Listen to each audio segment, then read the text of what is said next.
Liban, l'amour possible, chapitre 19.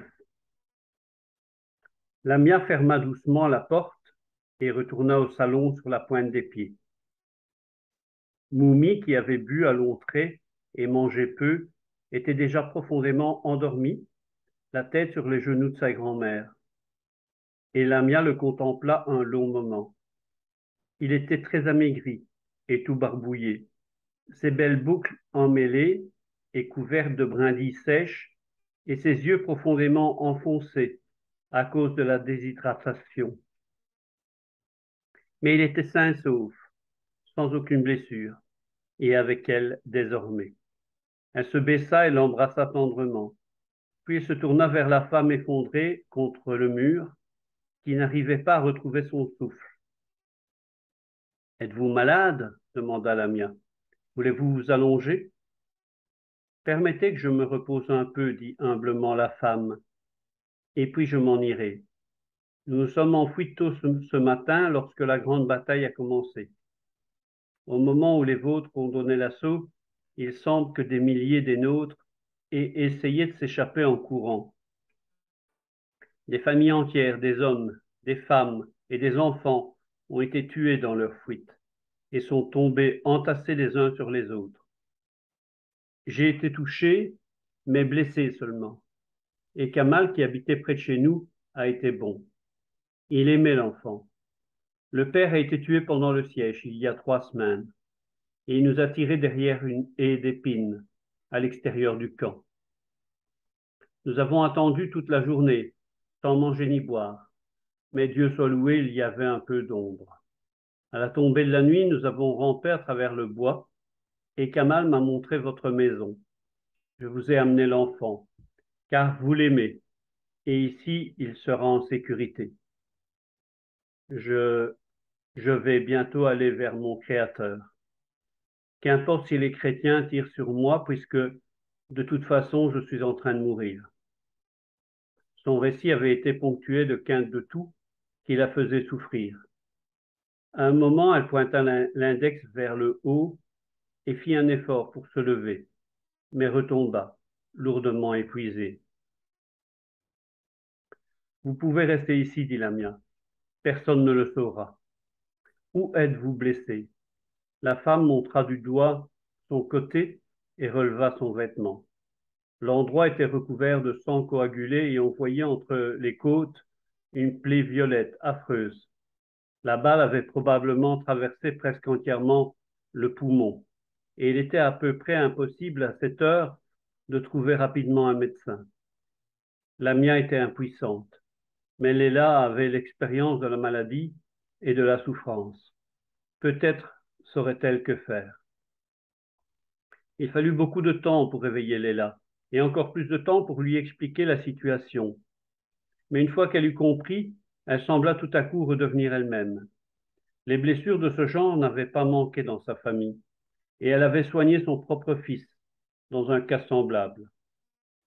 Lamia regardait, stupéfaite, aidant quand on le lui demandait.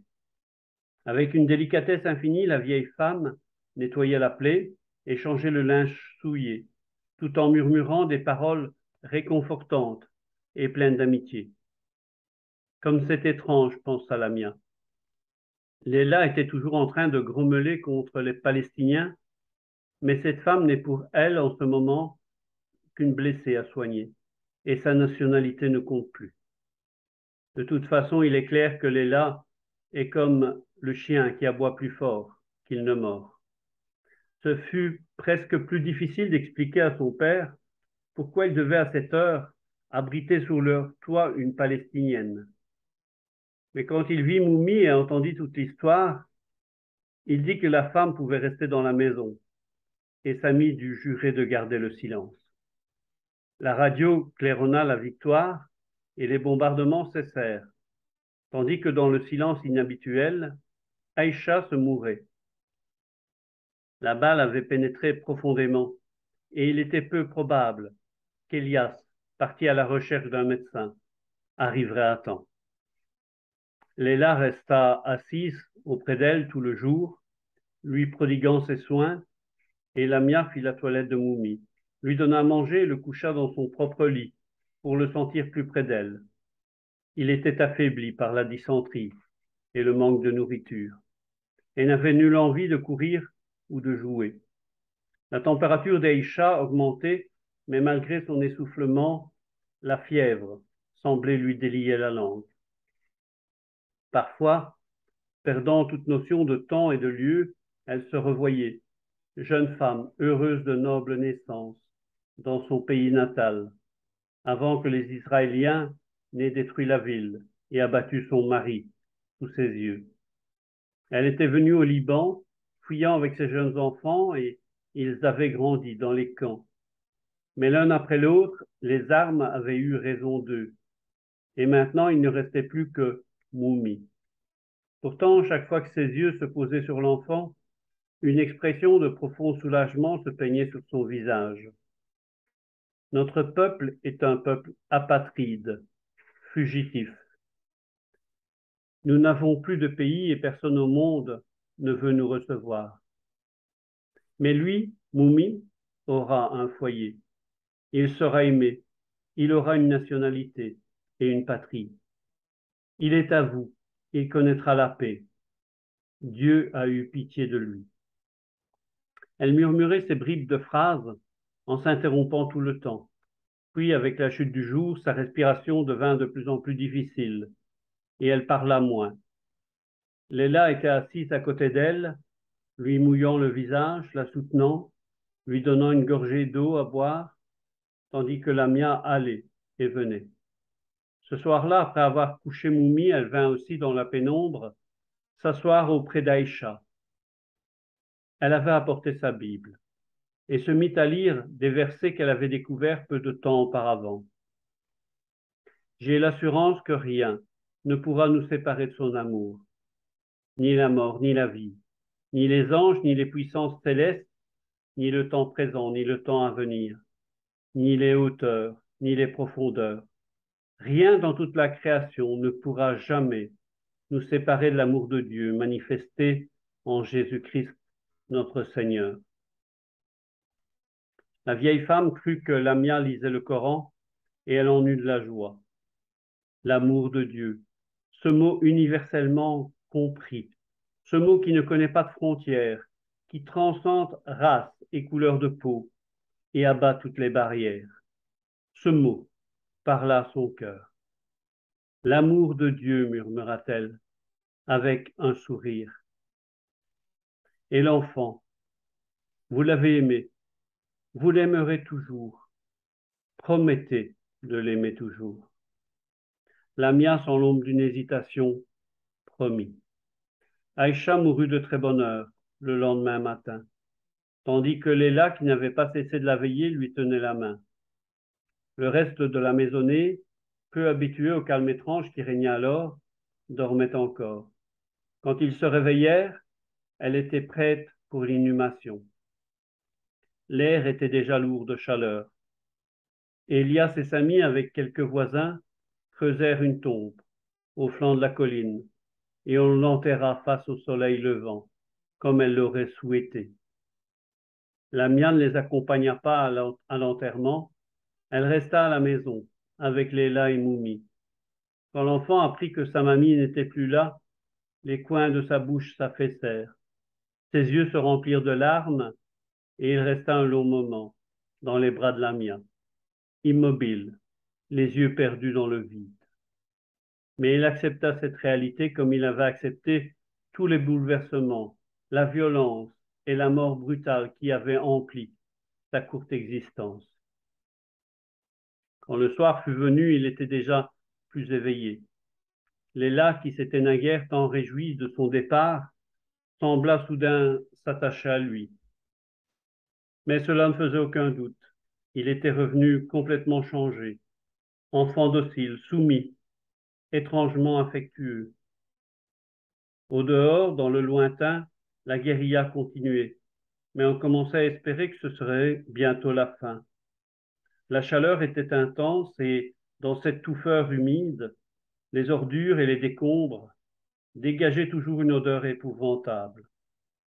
Cependant, au fil des jours, l'eau recommença à couler au robinet et l'électricité revint dans les maisons. L'été toucha à sa fin. Les grenades arrivaient à maturité et les vignes tournaient à l'or et au cramoisi. Les premières pluies se mirent à tomber et presque du jour au lendemain, sur la pente de la colline, les crocus sauvages jaillirent de la terre, gorgés de sang et criblés de balles. La jeune verdure, telle une gaze légère, recouvrant le sol meurtri, s'étendit à toute la campagne. Cependant, de violentes escarmouches éclataient encore. Les écoles restaient fermées, les gens se tenaient à proximité de leurs maisons, dans l'attente ils ne savaient trop quoi. Pour beaucoup, la vie ne recommencerait jamais, réellement. Les victimes que l'on estimait à 44 000 morts et 180 000 blessés laissaient des cicatrices trop profondes. On pourrait bien reconstruire les maisons détruites. Les cœurs brisés ne guériraient pas si facilement. Et, ironie amère, le prix de l'Holocauste ne semblait avoir été attribué à personne. Car pour finir, en un jour froid de novembre, sous des averses précoces, les Syriens, avec une armée de la paix, forte de 30 000 hommes, pénétrèrent dans le pays et en prirent possession. Dans certains milieux politiques, ce fut la colère et la suspicion, dans d'autres la joie. Mais l'homme de la rue, saturé d'horreur et de sang versé, n'eut pas honte de leur faire bon accueil. La paix était revenue, du moins pour un temps, et ils pourraient maintenant dormir tranquilles dans leur lit et visiter leur famille. Les magasins allaient rouvrir et les enfants pourraient jouer dehors. Elias et Samy étaient allés aux nouvelles, mais Lamia, assise sur les marches de la maison dans un dernier rayon de soleil, réfléchissait au sens des derniers événements. Moumi apporta quelques jouets et monta doucement sur ses genoux. Elle sentit pénétrer en elle la chaleur de ce petit corps bien vivant, serré contre le sien, et son propre corps vivait et vibrait, comme traversé par quelque force profonde et cachée. Annie allait revenir, aujourd'hui peut-être, et elle se disait qu'ils allaient maintenant pouvoir se marier, sans tarder. Son père avait réussi à garder son commerce, malgré la guerre, et elle espérait qu'Annie terminerait ses études et rentrerait à l'hôpital comme étudiant en médecine. Mais c'était à lui de décider. Huda reviendrait à la maison et la vie reprendrait. Il y avait en Lamia une telle intensité de vie, une telle puissance de renouvellement qu'elle eut la conviction intime qu'un jour elle mettrait au monde les enfants d'Annie. Mais aucun de ses propres enfants ne serait jamais aimé plus profondément que le bambin vigoureux pelotonné contre elle à cet instant. Car, pour n'être pas le fruit de son sein, il n'en était pas moins fruit de son angoisse et de ses luttes, de son pardon et de sa victoire. Et donc, comme par miracle, partie à jamais inséparable d'elle-même. Rosa, dans son souvenir, semblait très proche, comme si la vie, au travers du cycle complet des saisons, aboutissait à un nouveau printemps. Lamia se réjouissait de ce que, à la différence de leurs parents, elle et Annie s'étaient connues avant leur mariage. Non pas que leur amour pût jamais s'enraciner plus profondément, mais il serait plus confiant, mieux exprimé, plus épanouissant dès les premières années. Elle ressentait aussi une sorte de contentement vague, assez confus, qui lui venait de ce qu'ils avaient partagé la souffrance universelle. Ainsi pourrait-il mieux comprendre et mieux compatir, étant plus conscient des craintes et des haines. Ce triste courant de force obscure qui pourrait venir tourbillonner jusqu'au seuil de ce sanctuaire, leur foyer. Son foyer lui semblait le voir comme un minuscule point d'eau dans le désert. Poursuivant sa réflexion intérieure, elle se représentait Dieu, la source de l'amour se donnant lui-même par le Christ, et cherchant accès dans le cœur de l'homme, qui le plus souvent se fermer. Mais lorsque, ici ou là, un cœur réceptif s'ouvrait à l'amour, sous l'action de l'Esprit Saint, alors cet amour, l'amour même de Dieu débordait et se répandait, faisant s'épanouir des familles heureuses, des existences vouées au service du Seigneur, des enfants formés à chérir la tolérance et la bonne volonté, plus que tout autre bien. Et partout où coulerait ce grand fleuve d'amour, jaillirait vie nouvelle et guérison. L'herbe verte recouvrait les tombes, les marguerites dorées dans la splendeur du matin transformaient en jardin les cratères, même des bombes et des eaux vives jaillissaient dans le désert. Rosa avait raison.